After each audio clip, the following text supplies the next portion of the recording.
Ito po yung tape machine dito sa Shirt Planet 1 Luna Plaza, ang 60cm. Nagamit ko ito ng 7 beses sa isang linggo na may total run na 255 meters. Ito po yung head, copy, at wiper. Ganito naman po yung tamang pag-head clean.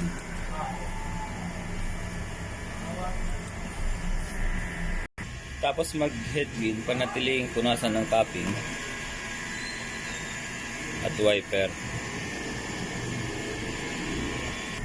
Ganito naman po yung tamang pag nasa check.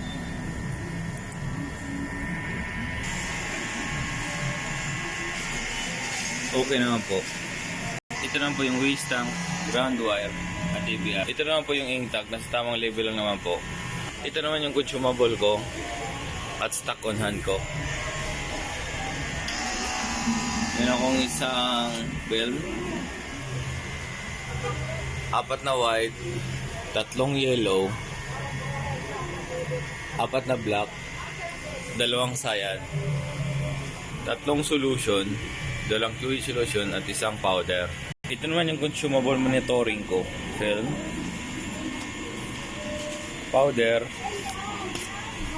QE solution, white, black,